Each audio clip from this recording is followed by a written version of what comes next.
guys, welcome back to my YouTube channel. I'm going to make some almond coconut granola and I am so satisfied with the result. It's crunchy, it's quick to make, and also it's healthier than the grocery store's options. So let's get started. I'll give you a few tips to make a chunky granola, which is my favorite. The first tip is to add in some almond flour that will help binding the pieces together. And secondly, I also slightly blend the oats for a couple of seconds, exactly for the same reason. Not all of them need to be blended, but you can see that the oats at the bottom are more fine. And this is perfect because the fine pieces will make the granola stick together.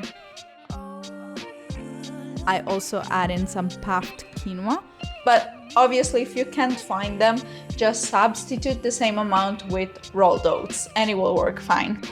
I throw in some chopped up almond pieces or any other nut of your choice, and then I pour in the maple syrup or even honey, and finally the coconut butter. Don't worry at all if you don't have coconut butter, you can totally substitute it with almond butter or even peanut butter. But I'm gonna leave the recipe for coconut butter up here. It's simple to make and it surely will enhance the coconut flavor of this granola. Mix thoroughly and add 2 tablespoons of coconut oil. And once all the ingredients are well coated, place the granola onto a pan with parchment paper and compact it together with your hands, just like this. It needs to be an even layer, not too thick, not too thin. At this point, you can bake it for about 25 minutes at a preheated oven at 340 Fahrenheit. To have a chunky granola, don't stir it while it's baking so that it forms those clumps.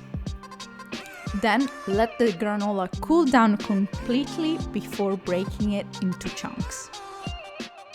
Look at the deliciousness of these crunchy bites. I finished it off by adding some desiccated shredded coconut and also coconut chips. But obviously feel free to add any other dried fruits or nuts of your choice.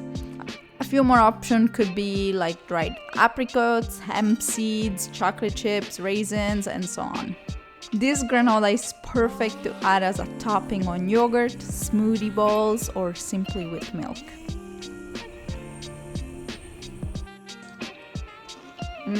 So good. I think this is my new favorite granola recipe. Anyways guys, that's it for this video. I hope you enjoyed it. If you did, please leave it a big thumbs up. It helps my channel grow. And also don't forget to subscribe, hit the notification bell if you want to be notified every time I post a new video. Bye guys!